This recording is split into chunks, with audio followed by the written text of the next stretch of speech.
Hey guys, Coach Bree here again with another workout for you. Now this workout is meant to kick your butt. You're definitely gonna feel the endurance in this one. You have 2 exercises that you'll be doing as many rounds as possible with 4 minutes. So you'll have a couple of groups of exercises that I'm gonna demo here in just a minute. So you'll perform those 2 exercises, set your timer for 4 minutes, and then rest before moving on to the next group of exercise. So hopefully you like this one. Again, if you have any questions, please let me know.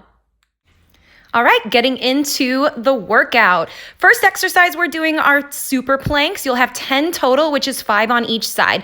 Now you want those shoulders down away from those ears. We're trying to keep our hips squared up in front of us. If you find this to be a little bit too challenging, you can always widen the stance of your feet. That'll make it a little easier for you. And then of course you always have the option to bring it down to your knees. Either way, we wanna make sure that those elbows and those hands stay in line with your shoulders throughout this movement. We don't want those arms to creep too far away from our body.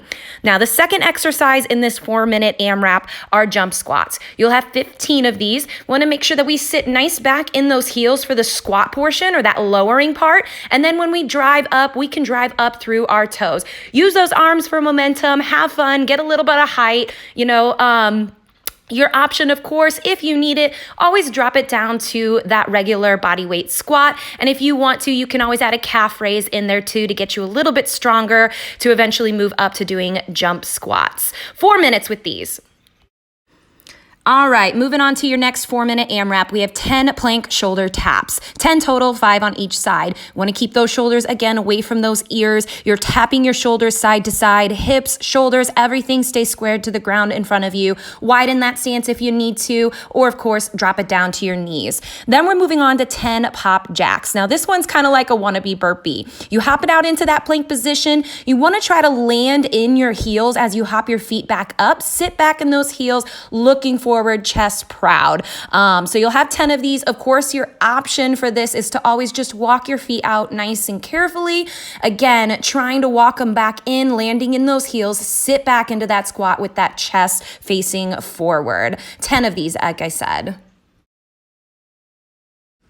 Next on the list, we have 10 Supermans. So this one, we're gonna be lying on our belly. Arms and legs are gonna be extended out. When we come up for a Superman, again, you wanna make sure those shoulders stay away from those ears, and we're squeezing everything in that posterior chain. You have your glutes, your calves, your back, all of it. So squeeze. Your option for a Superman is to always just reduce that range of motion if you need to. So you'll have 10 of these. Moving on to 5 full burpees right after this. And yes, they are the full burpee. So you'll have the push-up and the hop at the top. So when you land, you want to make sure that in that burpee, you land out into that perfect plank position. You drop it down for that push-up, drive yourself up. And again, just like those pop jacks, you want to try to land in those heels the best as possible. You do have several options here. Take out that push-up if you need to. Walk your feet out. Drop it down to those knees for your push-up. Walk your feet back in, stand it up, add a little calf raise at the top, whatever works best for you, your body, and your fitness level. So you'll have 5 of these full burpees. Again, 4 minutes with these 2. All right, moving on to the next one. We have 20 mountain climbers, which is 10 on each side. Again, make sure those hands stay in line with your shoulders, and you're basically running those knees up towards your chest. Try not to let that butt go up in the air. It's very easy to do so. Keep that tension in that core. Your option, you can always take it to what I like to call a plank Spider-Man. Then you're dropping down to your knees, and your knees are coming out to the side, and you're really gonna feel this more in your obliques, but it gives you that option to come down on those knees.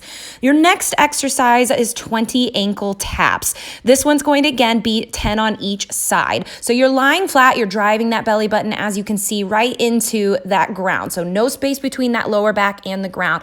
You're just lifting those shoulder blades up nice and carefully. Make sure you keep the neck nice and neutral. You don't want to be pointing it too far forward, straining that neck or anything. And you're tapping those ankles side to side. Again, reduce that range of motion if you need to make it a little less challenging. All right, moving into the last one. As you can tell, I was really working up a sweat. It is humid today in St. Louis. So we're starting out with 10 plank rotations, 5 on each side. Again, make sure those hands stay in line with your shoulders as you're rotating side to side. And you wanna make sure that your body actually physically changes directions side to side. Keep that hand all the way in line with those shoulders, rotating side to side, nice and controlled for this. Of course, option is always to come back down on those knees if you need that option. Rotating side to side, keep those toes planted on the ground though if you do use this option. Moving on, you'll have 10 jumping lunges. All right, so 10 jumping lunges. You're gonna keep that chest nice and proud. You wanna try to keep a nice upright position and your alternating side. Again, trying to work on that vertical height, really driving up through. You do have the option to take it to a reverse lunge instead, but keeping that nice upright position. Now I'm gonna kind of show you here. Wanna make sure that weight is nice in those heels. You don't wanna be coming up on those toes. So your weight is actually in the front legs, heels, and make sure those knees are pointing in the same direction as your toes. So we don't want those knees caving in. All right, well, hopefully you enjoyed this workout. It definitely is a doozy. If you're in St. Louis today, it's like 70 degrees and like humid, like insanely humid. So if you want to get a really good sweat in, this is definitely the workout for you. Again, let me know if you like it, and give me a comment if you want to see some different kinds of workout videos, you have any ideas or anything like that, and we'll see you in the next one.